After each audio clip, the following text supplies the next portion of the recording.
Super appreciate y'all showing up. This is on behalf of the Caper Coalition, California Alliance for Parole Reform, right? We're a community-based coalition advocating for fair and accessible pathways home from prison through the parole release process. And this is something that I'm very passionate about personally. Today, one of our goals for this town hall is to share some information with y'all, build community, get people to come support what we're doing. We made it to the second half of the legislative process.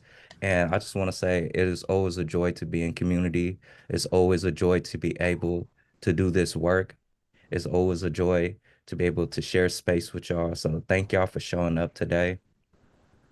We want to share a little bit about what this bill is and why we decided to champion it.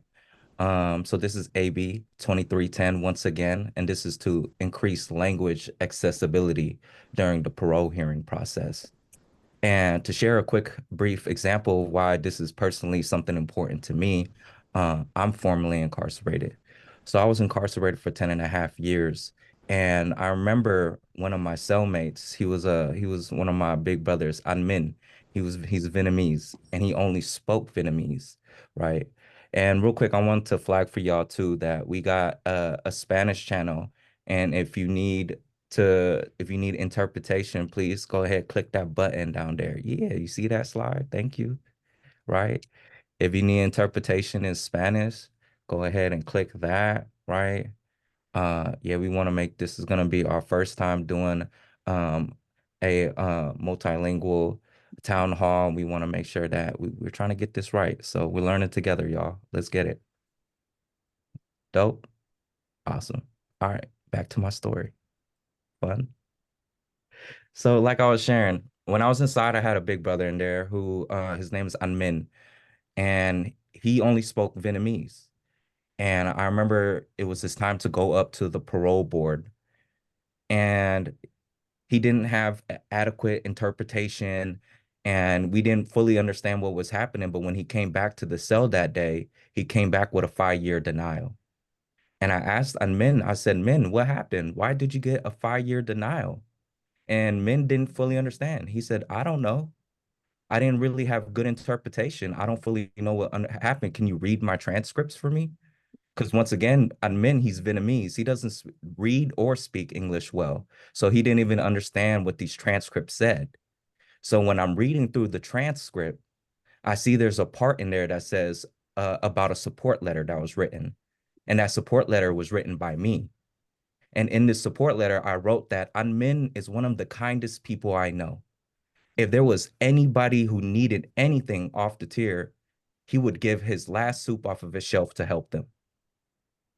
And how the board interpreted this, they said, well, how does Anmin have all these soups to give away? He must be selling drugs or stealing from the prison. But mind you, the whole time Anmin does not understand what this person is saying and takes this 5-year denial and come back to the cell and only finds out after I read it to him that he got denied 5 years because of me, because of a letter that I was sharing to support admin. So that really broke my heart. And that's an example of why language access is so important when it comes to this board of parole hearing. We're talking about people's freedoms here. And to not understand a single word that is being spoken when it comes to your life and your freedom, that is what we're trying to, that is the bridge we are trying to get. That is the gap we are trying to bridge here. So really want to thank y'all. I want to move to the agenda for today. Can we move to the agenda slide? Also, want to pause and check if everybody was able to make it into the interpretation area. If y'all need interpretation, once again, click that interpretation button. Dope, dope, dope. Can we move to the first slide, please, Sue? Yeah, dope.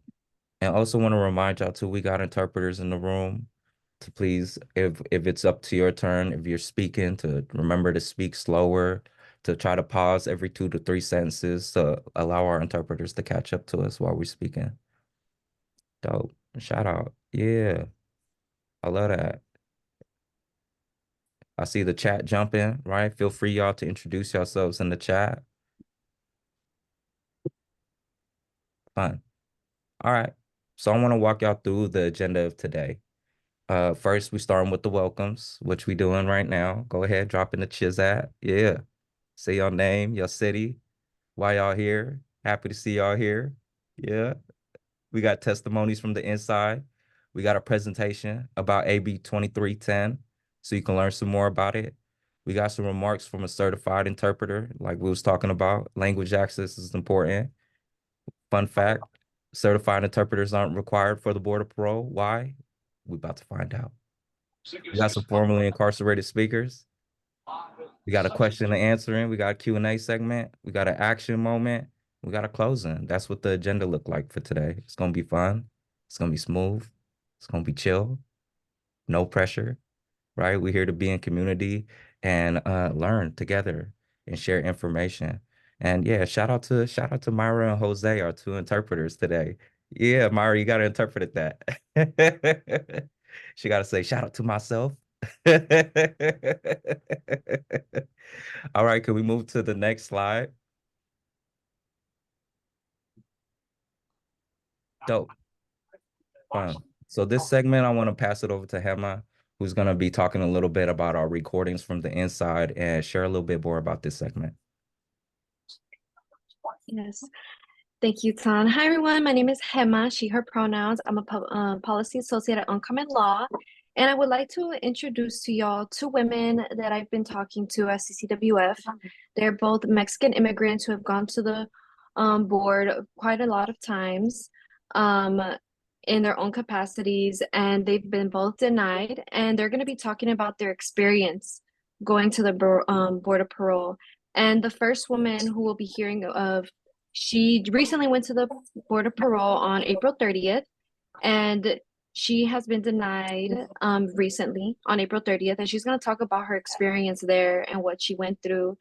She was given a low risk during her psychological evaluation, but was still denied. And so, yeah, after we hear them, they're going to be in Spanish, and then I will be reading the English transcript. So, yeah, please press play. Does that impact? Sí. Yo estoy en la prisión de mujeres aquí en Chowchilla, California. Estoy dando mi testimonio que ya tengo muchos años aquí en prisión, 27 años, con una sentencia de 25 a vida y ya fui al BOR al 30 de abril y me rolaron 3 años porque me pidieron que necesitaba más cartas de apoyo, cartas de mi familia y me dijeron que todavía no estaba preparada para estar allá afuera, pero el psicólogo me dijo a mí que sí, que ya estaba lista para que me dieran otra oportunidad para irme para afuera, pero cuando fui a la tabla me dijeron que no, que porque me pusieron un intérprete y yo miré que el intérprete me estaba dando las palabras que yo le estaba diciendo. Él seguido me estaba deteniendo para yo decir lo que tenía que decir en el board y me decía que me esperara y yo me sentí un poco muy decepcionada porque estoy tratando de hacer todo bien las cosas y para no tener rayones, para que esté yo bien, porque a mí no me gusta meterme en problemas. Y yo quiero que un día nos den una oportunidad para salir de este lugar, no nomás a mí, sino que hay mucha gente aquí en este lugar que también quieren salir, ya tienen muchos años en este lugar y espero que nos ayuden para que nos den una segunda oportunidad y a ver si pueden apoyar la A2310 para poder ayudarnos y que nos empiecen a ayudar en español, porque aquí se habla puro inglés y necesitamos mucho el español también para podernos expresar bien el español y poderlo decir y ya saber lo que estamos entendiendo, lo que nos explican. Porque los intérpretes que tenemos parece que no se pueden expresar tampoco ellos muy bien, porque ellos se quedan pensando para podernos interpretar bien las cosas. Y para nosotros es bien difícil para podernos expresar el inglés. Es nuestro segundo idioma que estamos hablando y por eso es la que yo pido que por favor nos ayuden con esa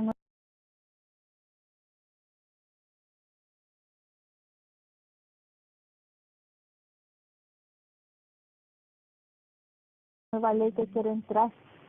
Gracias.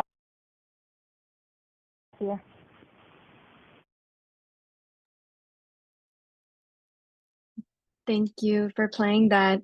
Yeah, so for the Spanish speakers in the room, you probably understood that. For the English speakers, you're probably asking, where's the translation? So I'm going to tell you what she just said. I'm here at the women's prison in Chowchilla, California, and I'm giving my testimony. I've been in prison for many years, 27 years, with a sentence to life. I went to the board on April 30th and denied me for 3 years because they said I needed more support letters, like letters from my family. And they told me that I wasn't ready to be out. But the psychologist told me that yes, I was ready for another chance and to get out. But when I went in front of the board, they told me no, because I got an interpreter and I noticed that the interpreter was not interpreting the words I was saying. She was constantly stopping me, so I'm trying to say what I need to say to the board, but I couldn't. And she kept asking me to wait, and I felt a little and very disappointed because I'm trying to do everything right so I don't get any write-ups because I want to be all right because I don't want to be in any trouble. I would like to someday have the chance to leave this place. Not only me, there are many people in here in this place and they also want to leave. They have been in this place for many years, and I hope you all can help us so that we can get a second chance. And let us see if you can support AB 2310 so that you can help us. So we can start getting help in Spanish because everything in here is in English. And we need to be able to say what we need to say and understand what's being explained to us. Because the interpreters we have now, they can't express themselves very well because they stop to think and interpret correctly the things we say. For us, it's very hard to express ourselves in English. It's our second language that we are speaking, and that is why we are asking all of you to please help us with this new bill that you are introducing. Thank you. That is our first testimony, and now we are going into our second testimony from CCWF.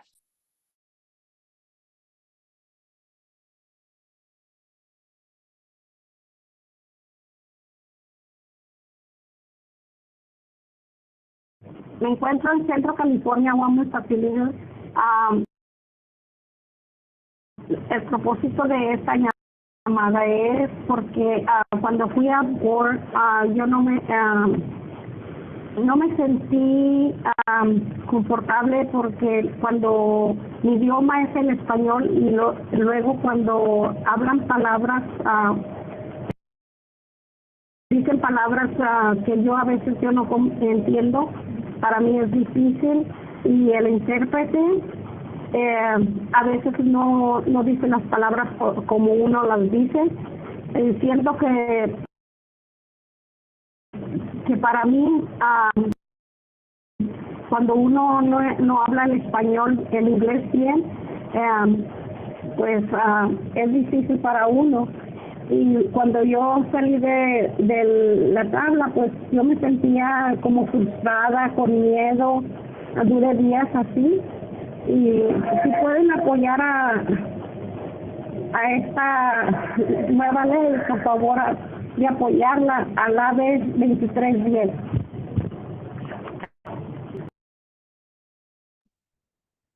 Thank you. And now I'm going to read the second testimony. I am at Central California's Women's Facility. The purpose of this call is because I went to the board. I didn't feel comfortable because my first language is Spanish. And when they say words that I sometimes don't understand, for me, it's difficult. And the interpreter sometimes doesn't say the words the way one says them. I understand that it's difficult for me when one person doesn't speak English or Spanish well. When I got off the board, I felt frustrated and fearful. I spent days like that. And if you could all support this new law, please do and support AB 2310. And that was our second testimony from someone at CCWF. And it's really important for us to hear directly from those inside right now who are struggling with these issues in terms of language access and the barriers they're facing because the quality of interpretation right now is not there. And they deserve better. And this is why this bill is going to allow them to have certified interpretation and other resources for them to prepare. And so, yeah, we are going to have our next speaker, who's going to be Jamil Coles, who is one of our inside policy advisors at CMF, who's been doing amazing connecting us to folks inside who are Spanish speakers and has been an amazing advocate for folks. So we're going to play his audio. My name is Jamil Coles. I've been incarcerated for 27 years. I was 19 years old at the time of my offense and was sentenced to life without parole. Since my transformation, I have been committed to creating a safer California. I accomplished this by helping my peers answer one question. How did I get to the place in my thinking that living a criminal lifestyle became acceptable? When the individual knows the root causes for making the choices that led to living a criminal lifestyle, they become empowered to heal from their adverse childhood experiences and begin to make better pro-social choices. Some of the individuals I have worked with over the years have done this work.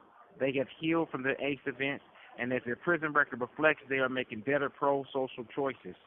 Unfortunately, because they lack the ability to communicate what the Board of Parole hearings calls insight due to having limited English proficiency, these individuals are being denied parole. Currently, interpreters are not certified, making it difficult to communicate the healing they have accomplished. Some of the limited English proficient parole candidates are afraid to even ask for an interpreter for fear it may make the BPH look negatively at them. Additionally, they are given documents that they can't even read because they are not translated into their language, making the parole process fundamentally unfair. Assembly Bill 2310, authored by Assemblymember Hart, addresses the issue so that limited English proficient parole candidates can be provided a certified translator to communicate the work they have done on themselves to become people they were born to be and to make the parole process fundamentally fair. As we all know, hurt people hurt people. California becomes a safer place for all when we allow healed people to be released from prison so that they can bring healing to the people in the community who were hurt just like them. Please support Assembly Bill 2310.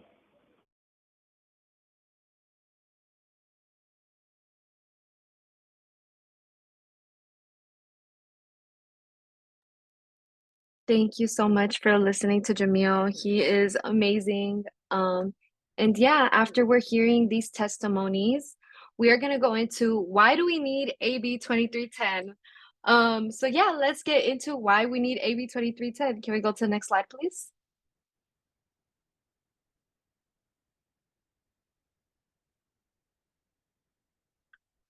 Okay, so before we go into the details of the bill, let's look at the context.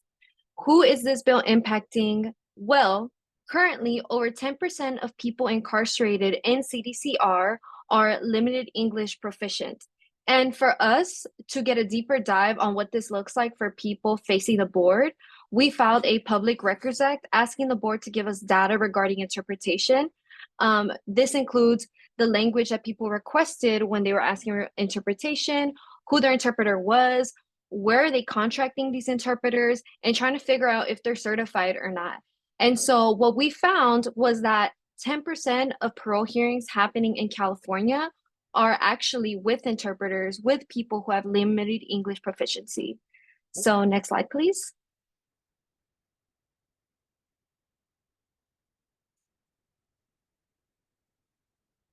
And so, as you heard earlier from the testimonies, people were reporting that the quality of their interpretation was really, really poor. And when we looked at the data provided by BPH, we found that 15% of interpreters used in hearings were certified. That means majority of the interpreters were not certified, and that is a huge issue because this can really make the difference between someone's freedom and future incarceration, right? Because every word that you say in a parole hearing matters. So if someone doesn't say something the way that you said it, it can really put your case at risk. And so AB 2310 will require the Board of Parole Hearing to ensure that the use of court-certified interpreters in parole hearings and psychological evaluation. Next slide, please. The second thing that AB 23 will require BPA should do is to translate vital documents into an LEP person's primary language, because right now, LEP parole candidates do not receive vital documents like transcripts of their past parole hearings that are vital for their preparation to future hearings, the psychological evaluation reports, forms informing them of their rights, and the form where they request an interpreter. Imagine this, y'all. You are literally like, don't speak this language. Let's say you don't speak Spanish at all. And you're like, okay, I need an English interpreter. They give you a Spanish form and they're saying, here, do you need something? You're like, what is this form? You can't even request something that you need. And so this would require BPH to do the bare minimum and translate these vital documents so that a person with LEP has access to something that they understand. Next slide. Next, AB 2310 will require BPH to release an audio recording of the hearing to a representative of the person with LEP. And the reasoning for this is because when we spoke to people inside, it was constantly brought up to our attention that people couldn't and did not know how to report issues about the quality of interpretation, because in their transcripts, they only transcribe what is said in English. So if they said something in their primary language, it is not written down, so they don't have any proof.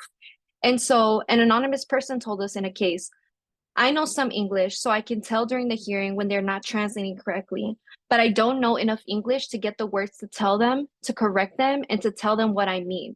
And so having an audio would allow people to verify or have proof of these issues of an interpretation quality for the decision review process after the hearing. And finally, next slide, please. AB 2310 will require BPH to provide bilingual glossaries on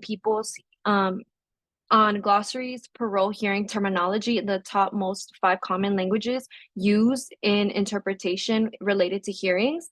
And the reasoning for this is because there's a lot of people reporting that in one hearing they would use, let's say there's insight. There's this term named insight that you need to say that you have. It's really important for your hearings.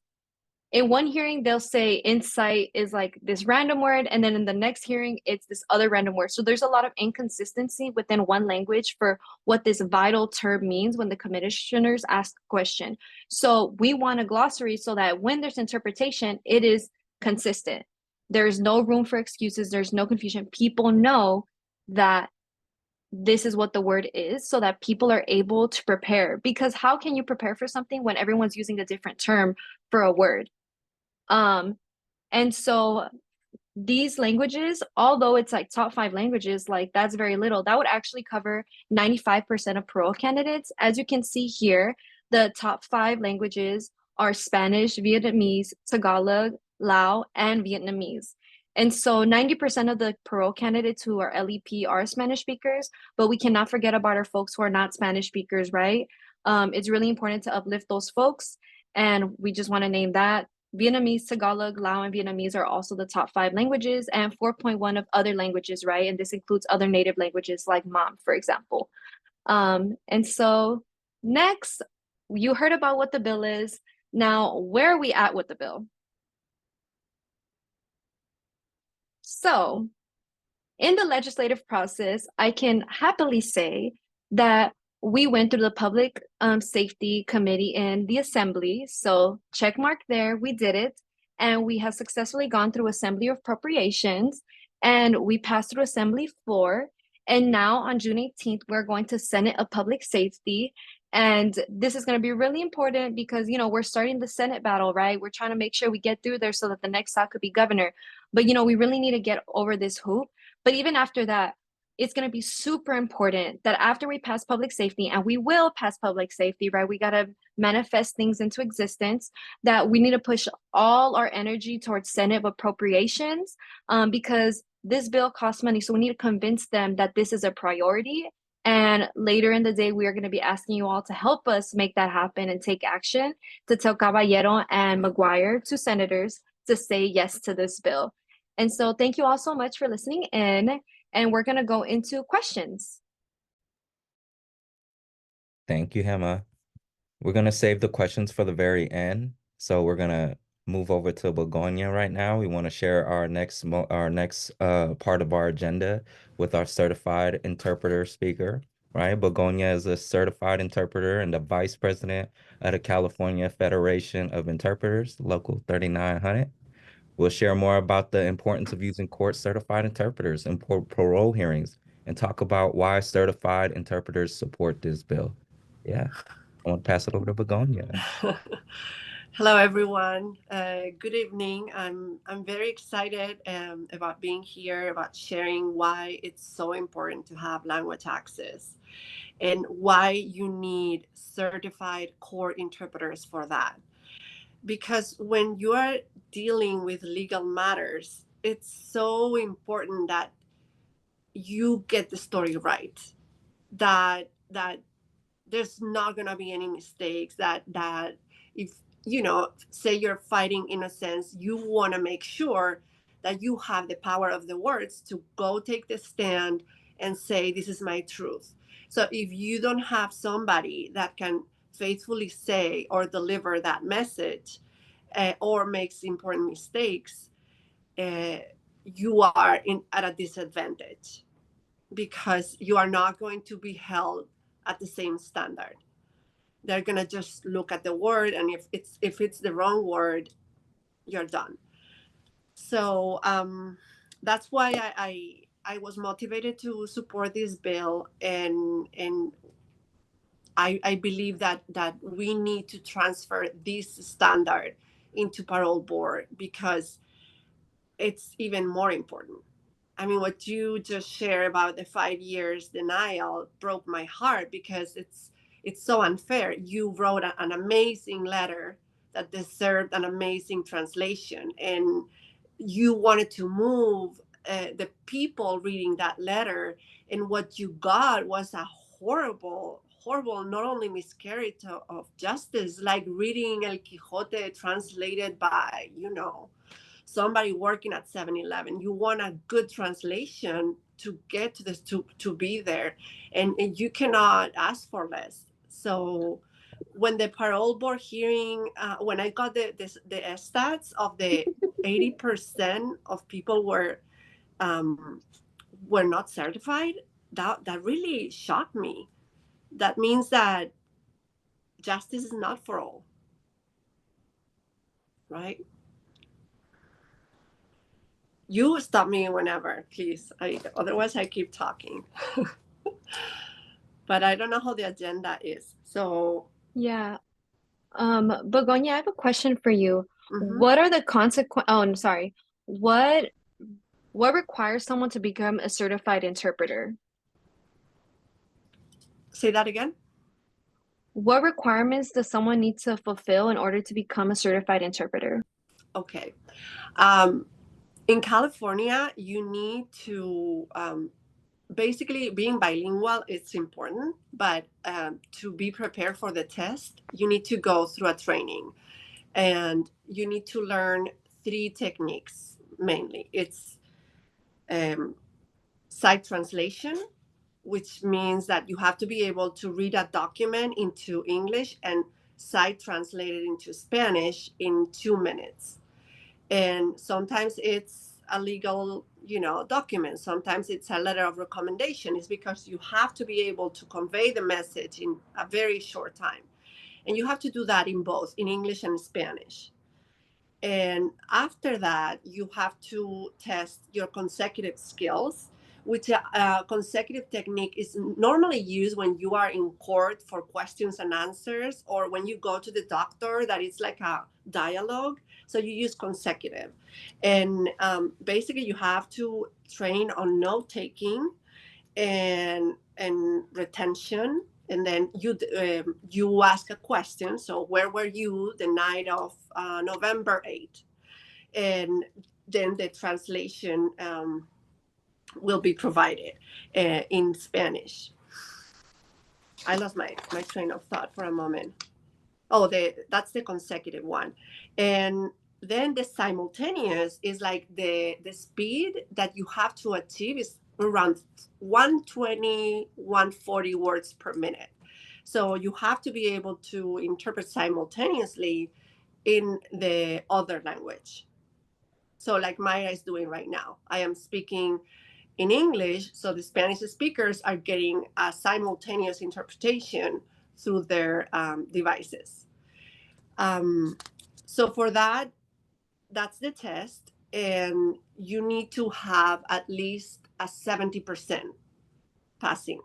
And for the written, which is before that, and it's in English only, but it's multiple questions, and you just have to know how the courtroom works and functions. So, and also you need a lot of knowledge of grammar, right? Like synonyms, antonyms, idioms, things like that. And basically, altogether, it's a passing of 80% for the written and 70%, I think, for the oral. And after that, I don't think there's anything else.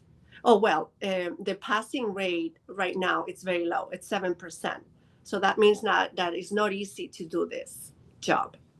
And that's why the parole board hearing is using non-certs, because they are scarce and they are expensive. And the parole board, I think they're using a private agency for their business. So that means that it's a private business that is hiring interpreters, but they don't care if they're certified or not, because non-certifieds are going to be cheaper. So they don't care about the rights of the people fighting for their freedom, right? That is none of their business. And that's what happens with minorities. They just get fooled, right? Oh, thank you so much, Begonia, for sharing all of that. I think when like after I'm just mind blown about like the level of skill that it requires to be able to do the interpretation and why it's so important to be able to have like accurate interpretation. So my question to you is, what do you think is the consequences of when you don't use a certified interpreter, when they just choose the cheaper route and the route that they can save money or make money for their homies instead of giving the people the services they truly need? What do you feel are some of the consequences of that? You on mute, Begonia. Sorry. The consequences of not using a certified interpreter can be severe. Misinterpretation and language barriers can lead to misunderstandings, inaccurate translations, and that compromises access to justice. And then these results in unfair outcomes, legal errors, a violation of your rights, basically. And I was one day working at CCB, is the criminal courts building in downtown Los Angeles, and I was in a trial with a young boy, a Latino young boy, that he was so young. I thought he probably has 18, and he was so young and so tiny. So I'm sitting there reading, and the attorney approaches me and says, "Excuse me, do you mind? Because my client says that this is wrong." So he was showing me a transcript of an event that happened to the defendant. So basically, he was facing murder charges. He was 18 years old, so he was gonna, it was a murder case. So the transcript was saying, where did the shots came from inside of the vehicle or from the outside of the vehicle? And the answer was from outside. And the translation was, where did you shoot from, instead of where the shots came from. So that word was placing him as the shooter, as so I had to alert them, the judge, and we had to. It was a mistrial because of that, because the person who did it made a mistake, and you need to correct that. So because you cannot have a trial that does not have an accurate and correct record, and a word just like threw everything away because you have to have it right. Thank you so much. That is a great example too of when you're going to the board of parole hearings, your life is literally on the line, right? And one misinterpretation of what this person is saying to this commissioner can be a 3, a 5, a 7-year denial, right? And so I really appreciate you really sharing that last bit. I want to ask you one last question and then we'll pass it to the next segment. Why do CFI and certified interpreters support this bill? Thank you. Well, CFI, the California Federation of Interpreters, Local 39,000, and all the judicially certified interpreters of California support the bill. Maybe if they haven't learned yet, but I know they will, because it aims to prioritize the use of certified interpreters in legal proceedings. And by promoting the use of qualified interpreters, this bill seeks to uphold the integrity of the justice system, protect the rights of the individuals, and ensure accurate communication in courtrooms and other legal settings. Exam. Thank you, Begonia. That was deep. I really appreciate you. If we can do a virtual clap with the emo with what? Come on with the reactions. Thank you. Shout out. I appreciate you so much. I want to move to before we move to the next segment, I want to let y'all know too that we're going to be doing a Q&A. So if anything Begonia said just inspired any thoughts, questions, or reactions, like chew on that, hold that, and then keep those thoughts for when the Q&A segment come. We want to hear from you. We want to engage with y'all, right? Come on, we community, right? All right. Let's pass it to this next segment. We're going to hear from our formerly incarcerated speakers. First one is Sandra Reyes, currently works at Homeboy Art Academy and has been an advocate for 3 years. Yeah, I want to pass it over to them. Hi, everybody. Thank you for having me here. I'm Sandra Castaneda, formerly incarcerated. I was a lifer. And there's an expectation that everything is to be presented at the BPH in English. Many of the interpreters are trained in school to know Spanish, but don't know how to interpret correctly in the hearing. Much of the Spanish spoken by those who are appearing before the board gets lost in the translation. During my time, I had to translate for the Spanish-speaking population when they needed help understanding documentation from CDCR and board preparation. None of the documents are in English, so they need someone to translate. If not, they are lost. I had helped them to understand the BPH process as I had experienced it. Upon my release, I had continued to advocate for the formerly incarcerated community in navigating the parole process and offering support along their freedom journey as I walked out on my own journey as well. This is why I'm here, so I can tell you all that this bill matters to people inside who don't speak English. If this bill passes, it will provide racial equality to the parole process, especially for immigrants going through the parole process. It will ensure that what is stated by the incarcerated person is rightly communicated to the BPH panel with its true intention. The bill will provide confidence and support for the Spanish-speaking incarcerated community. That is a privilege that English speakers commonly have in the BPH. That is why I ask you, please support AB 2310. Thank you so much for your guys' time. Thank you, Sandra. Our next speaker is going to be speaking anonymously. This person has gone to the board several times and is going to share their experience. All right, I want to pass it to our next speaker. Hello. Hi, guys. Okay, so I just want to start with so I was 19 years old when I was sentenced to life in prison. My TAP score was a 3.5, and I believe that a 12.9 is the max, and that's like your reading level. That's like a test that they actually give you when you're going in there inside the facility, right? To see where you're at. Like he said, I did face the BPH several times. My English was not the best. What else? I'm super nervous. I'm just letting you guys know. So I don't want to miss anything. Let me see. You're doing great. Give me a second. So I did take the other notes too. So when I went to the board, let's just say I did use a translator twice. And I did speak a little English, like it wasn't that great, like I said, but I knew that translator was not really saying exactly what I meant or what I wanted her to say. So it was frustrating. However, even the lack of, I had, my confidence wasn't that great. So at the end, I did get found suitable after, right? Like a couple, because I decided to study and I ended up being a 9.9, right? So I really wanted to advocate for myself. However, like reading the transcripts at the beginning, like what was a coping skill, relapse prevention plans, connecting dots, submitting remorse letters, closing statements, support letters from my own family. I remember one of the commissioners saying, "Oh, she has several support letters here. However, they're in Spanish." They did consider that, but that made me feel like less than. Like, why are you not, you know, not giving me enough credit? That's how I feel at the moment.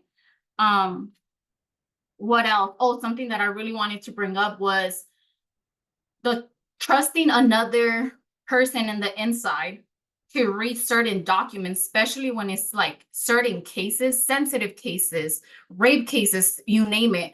I personally wouldn't trust another peer or anyone in the inside with my documents at all, because of safety, of course, because you just never know. And that's another thing. Like I feel like we shouldn't be, or we shouldn't have the need to talk to another peer and put my case out there or anybody else's case out there. So that is very dangerous. Um, Let me see what else. I want to make sure that I have everything. Sorry guys. I think I did cover it. I'm not sure. Like I said, I'm super nervous. But I do support this bill and I hope it does pass, the AB 2310. And what else? I think that's it. I hope I'm not missing anything because I don't do well with speeches. By the You way, did I get great. super nervous. But yeah, for me, it is a big deal. Um, like I said, there's a lot of women in there that they never learned English at all. And for them going to school and still, they're still part of it. They're still in school trying to learn English and stuff. So, oh wait, before I forget, the groups. Sometimes they're like, okay, so you need this and that to get found suitable, right? Certain groups that are related to the person's crime. But there's not enough groups, Spanish groups, for these individuals at all either.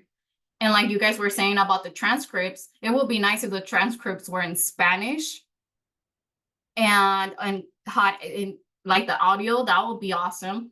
But there's another thing too that I want to bring up. And lastly, there is, I'm talking about my ladies, the Mexicans in there, Hispanics, that a lot of them, even though they're going to school, they don't know how to read or write. So that audio is really going to help them. So I do hope that this bill does pass, AB 2310. Super excited. Yay. Thank you so much. And you did great. I know you said you was nervous, but for real, thank you so much. Thanks. Like, yeah, your message is heard and felt. So appreciate y'all so much. We want to take a quick moment to pause and switch our interpreters out. If that feels good, we're gonna take a quick 1 or 2 minute break real quick. Feel free to do a bio break while we switch interpreters. Yay, yay, yay. Appreciate y'all.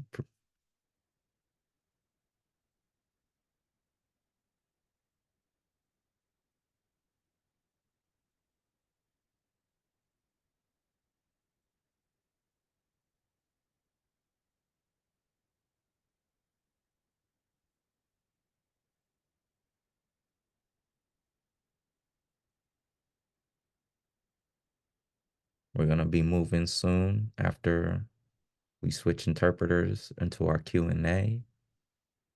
So this is an opportunity to start chewing on those questions. Y'all got questions for the speakers, questions for the host. think we got a thumbs up that the interpreter's coming through on the channel. Excellent. We activated, y'all. We hella activated. All right, we back on. We rolling. Let's get it. Dope. It's Q&A time. Would love for y'all. If y'all had a question, please feel free to jump off mute, turn your cameras on, let us see y'all face. You know what I'm saying? And if not, we can try to we got a few questions we got queued up. Happy to run those questions.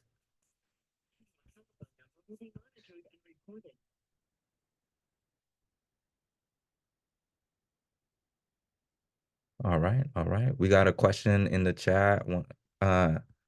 Bethany Jones asked, at university, I did a course on translations geared to being a translator at the UN. Why is the state or public defender offices not utilizing translator options, or am I misinformed? Uh, I think this might be a good question for Begonia since you're a certified interpreter. So once again, the question is, why is the state or public defender offices not utilizing translator options?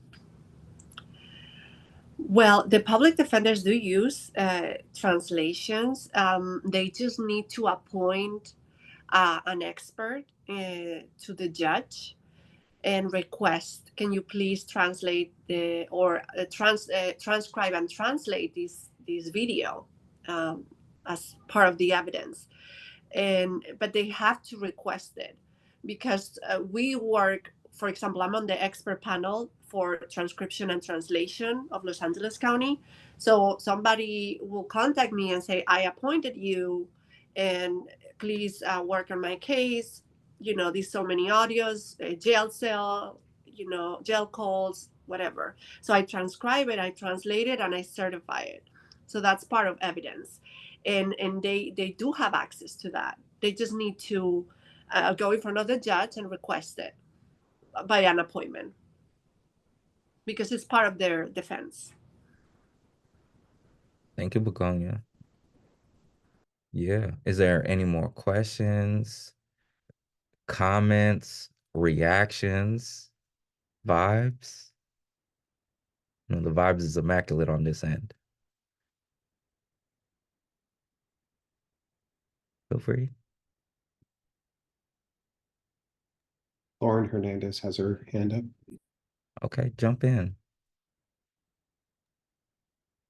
Hi, everyone. Thank you for this. It's amazing work. I'm with it. My question is, are there certified interpreters that are like Begonia, you were talking right now about experts. Are there interpreters that are like experts for a specific field or a specific, do you know what I mean? Like, are there interpreters that are specific for like healthcare versus courtroom interpreters versus BPH? Because I just feel like that would be great if that isn't already a thing. But well, that is a thing, Laura. Oh, Actually, okay. that is a thing, and that's exactly what judicially certified interpreters are. They are experts because they go to a courtroom, and you can have a murder case, you can have a child abuse case, and you can have many cases, but they all involve science or experts in ballistics or experts in blood splatter. So the judicially certified interpreters, they have to be very, very knowledgeable in the medical field, in the legal field, in the anything that is related to the law. They have to and all the expansions, all the and that's why we are in constant training. Every 2 years we have to complete 30 continuing education credits because we all the time we have to improve our vocabulary or a new specialty or whatnot. That is exactly what judicially certified interpreters are, because medical interpreters, they can only do medical, but it's like they can't do anything else, and it's very limited, and the testing is completely different. We are here, like, we can do everything, and that's why it's 7% passing rate, because it's not easy. But you have to think, when you are facing consequences like this, you want somebody that is able to be in front of the judge and vouch for the accuracy of the interpretation in there and say, I vouch for this, interpretation or translation, and it goes into the record and it's exactly how it is supposed to be. And that's the difference. I have a follow-up question, if you don't mind. Sure. So that's great news, first of all. And then my follow-up question is, when you're interpreting with someone, because like, for example, someone was sharing earlier about the choice of word that the interpreter uses. For example, insight can be interpreted in many different ways, and that's a very important thing to be interpreting. I learned insight when I was inside as perspicacia, but there's other words that people use for that. And so I was wondering, how does the interpret, like, how does the interpreter know what like dialect or what form? Because like, especially in Spanish, there's different dialects, right? From Central America versus Mexico versus Spain versus different places. How do you connect with the person you're interpreting for to know that the words that you're using are also words that the person understands? I hope I made sense and I didn't make a big circle of that question, but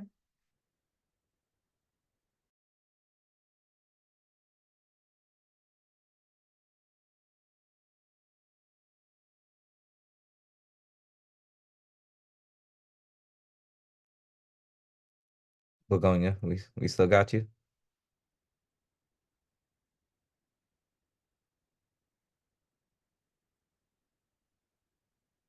I think Begonia's figuring out their tech right now, y'all. So 1 second, Laura. We heard your question.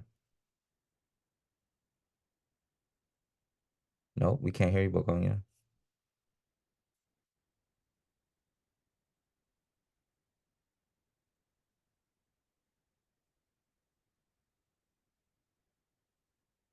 Nada. Perhaps the interpretation button. Did you change the audio from original audio? Dope. All right. As Begonia figures out the tech stuff, we want to go to our next one. Laura, we heard Yes. it though. Yes. Oh, Laura. Oh, Begonia, you back. Yes. Okay, go ahead. Sorry, Laura. I'm sorry. What was the first of all, what was the word that you used? I missed that. so I was talking about the word insight and how when I was in prison, I learned the interpretation of it as perspicacia, Perspicacia. Okay, which was a word I had perspicacia. never ever heard in my entire life. And when I was talking with the women, I asked them, how many of you know what perspicacia means? And like, no hands went up. And so that is also like interpreted as comprensión or like other words. So my question is, how does the interpreter ensure that when they're interpreting, they're using words that the person they're interpreting for also understands? Right. It's because, of course, as I told you, we work with the Latino community in Los Angeles, right? So people are from Mexico, Central America, Guatemala, Peru. There's many different places. So one word can be said or can have different meanings in El Salvador than in Guatemala. So you have to be aware of that. And that's why a judicially certified will make sure that it is what it is supposed to be. You look at the context, you look at the location where the speaker is from. So there's many factors, and then you always can confer with a colleague and find the best one, but yeah, that's what we do. Okay, I guess I asked the question because I mean, I've never experienced like an interpreter actually taking the time to know where I'm from and what words I understand and which ones I wouldn't. So that's really helpful to know. Thank you. Thank you for your question, Laura. I see we got a hand. We had Bethany first, and then we got Bao. Oh, yeah, just to add some clarity. So what I was saying, it's more if someone is represented by a lawyer or public defender at their parole board hearing, why has their legal representative not sought out an adequate translator for them? Like, surely that should just be fairly obvious as someone's right to have that. That's kind of why I was asking that question about why the state and why the public defender's office aren't offering that for parole board hearings. Absolutely. That was a great question. Thank you for the follow-up. Perhaps we can ask Keith on this one. Keith, if you there, if you can Yeah, answer. the short answer is they absolutely should be making sure that people have access to the language that works for them. But language access has never been a priority for the parole board. That's sort of the purpose of this bill, to make sure that it becomes a priority. Okay, thank you. Yeah, that really helped. Thanks, Keith. Thank you for your question, Bethany. You want to pass it over to Paul? Thank you. Hi. So oftentimes in order to express accountability, the board expects people to use accountable language, like for example, I statements when talking about the crime they committed, or active versus passive language. Is that something that is at risk of being misinterpreted by a translator? And if so, would there be some sort of example that you can share?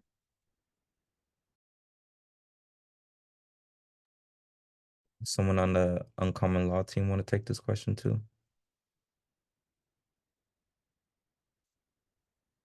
Paul, can you ask the question one more time for us? Yeah, so my question was about expressing accountability, and in how, like we were talking earlier about how every single word matters and can be misinterpreted as lacking accountability or lacking responsibility in how someone shares about the crime they've committed. For example, not using I statements when talking about their actions, or active or passive language. And so my question was, if that is at risk of being misinterpreted by a translator, and if so, if if there are any examples of what that might look like. Oh, I've got an example of that. I had a case where the client was describing the crime, and the interpreter used the word accident when the client actually said incident, which is a very, very different meaning in a parole hearing in terms of responsibility and accountability. I knew enough to catch it, and the commissioner agreed, yeah, I think that's not what the person said. But that's like a clear example of how wrong these things can go really quickly. Wow. Yeah, that's bananas. Thank you for that question. And thank you, Keith, for answering it. What's up, y'all? We got some more. We got about 3 more minutes for y'all questions, for y'all comments, for y'all reactions, to learn something that you may have been itching to know, a question you've been wondering about this parole process. And maybe y'all not having questions is a good thing.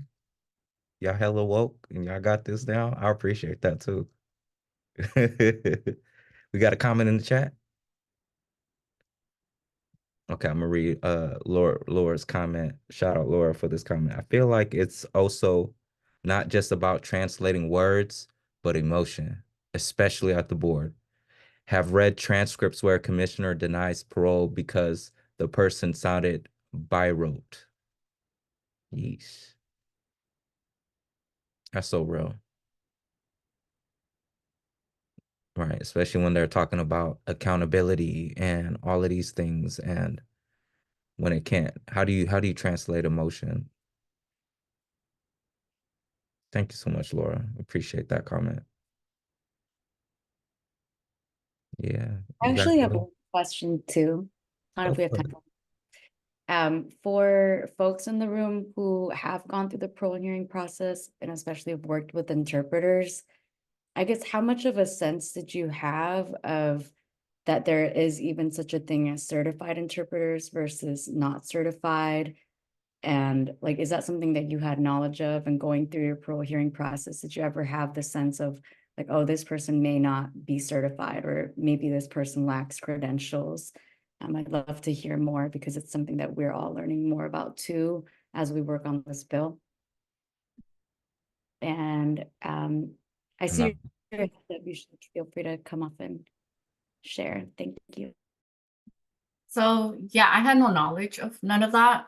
But of course, when you're there, it's like it's it's like I knew, for me, I knew that the way that this translator was saying certain words, or like, it's different for me. Like, if I would have expressed myself and I would have been able to like talk to them, I know it would have been different, but it's like knowing and not being able to do anything about it. So it's a frustrating feeling, because it's like I didn't know that that's my hearing until like later on. They were like, no, like, if you don't understand something, if you didn't like something, you could have talked to your attorney. But my thing was like, what about if you're scared, like the fear, or, you go through all those emotions.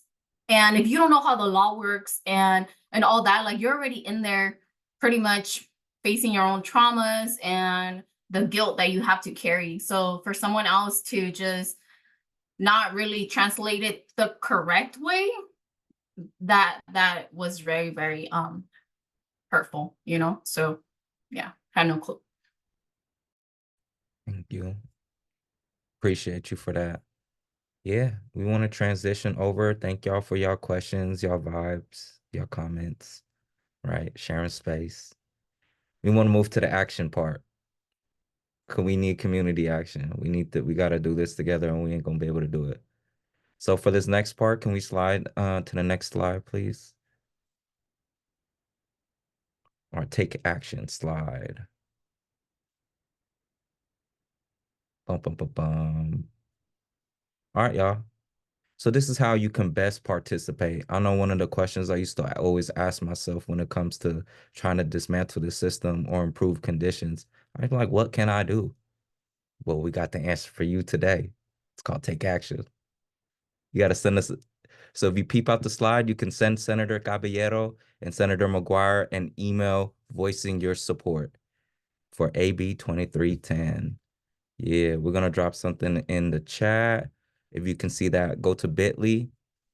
And we got the steps right there for you, right? If y'all seen it in the chat, if y'all look in the chat right now, we got shout out Marlena that just dropped it in the chat. If you can click on that link, right? You can contact your legislator, let them know your name, let them know where you're from, if you're a resident of one of those counties, right? And share why you think language access is important. We need y'all support on this. We're scheduled to be heard in Senate Public Safety on June 18th, right? So if you belong to an organization and want to submit a support letter, you can find our support letter template also.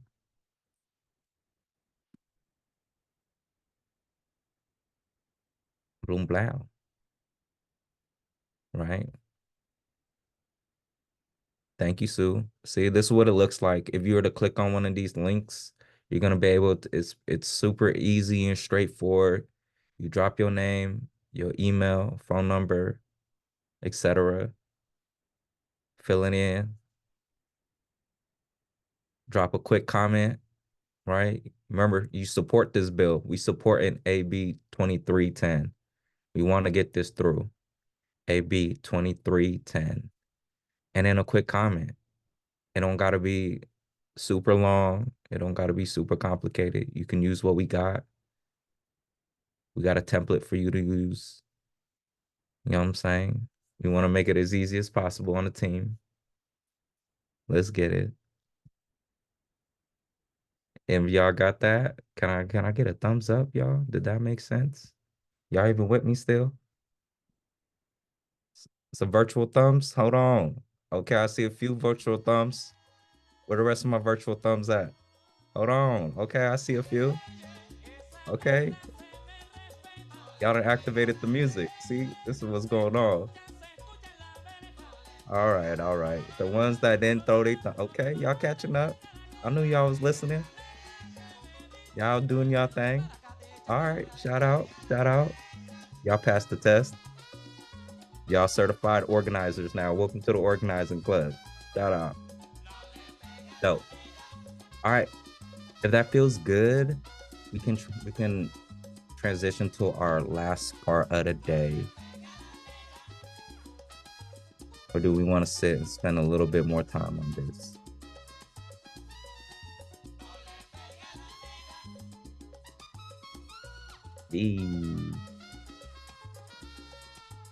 Let's spend like 3 more minutes on this segment. If y'all can click the link. Right. Thank you. I see you. Right. Shout out Laurie. Just submitted it. Come on. Y'all can take a quick moment to submit it. We can activate. Wake some folks up. Thank you, Laura. See, y'all my folks. I know I could count on y'all.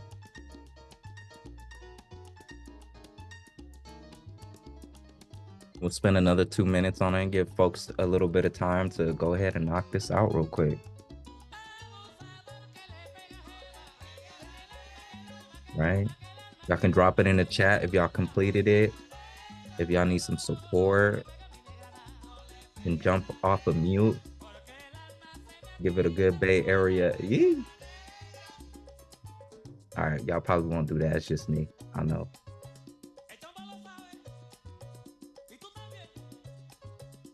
Fun. Yeah. I'm gonna pass it over to Sue for a second. Sue can give us a quick tour of this toolkit also. Go ahead, Sue. Walk us on through. Hey y'all, I just wanted to give y'all a quick tour of some of the other resources that we have for you that you can check out in your own time. I'm turning the music down a little bit. Marlene has been sharing the link to our toolkit throughout the meeting. And if after the meeting you want to take some time to learn anything more about the bill, we have a fact sheet, a frequently asked questions resource that are all linked here in both English and Spanish. And you can also find a template letter of support if you want to submit a support letter on behalf of your organization as we make it through the next step of the process. And there's also some calling scripts to the same senators we've been targeting, as well as some social media graphics. And the other thing I wanted to share with you all is that Uncommon Law has a bunch of parole preparation resources, and we've been working on them and refining them for years and sending them to folks inside. We send them out on a regular basis. And the packet, when it's all printed out, it's a pretty thick packet. It has guides on every step of the process. And we have recently made them available in Spanish as well. And so if you look on our website, uncommonlaw.org/resources, Marlene, if you can drop in the chat one last time, you can find everything that we have, links to individual PDFs. What you can also do is call our office. If you scroll to the bottom of our website, you'll see our telephone number and a little blurb that lets you know when you can call our legal team on Tuesdays, Thursdays, and Fridays. You can also email us at info@uncommonlaw.org, and you can really just simply request that we send these in. We'll mail them in to anyone that could use these resources in Spanish or English, a loved one, a client, someone that you're advocating for. Just let us know, and we'd be happy to send them inside to anyone it would be useful to. So just want to make sure that you all knew about that before you walked away today. Please share with anyone in your community who might benefit from them. And yeah, I'll turn it back over to you, Tom. Thank you, Sue. All right. If it feels good, we can stop screen sharing and do our closing for the day.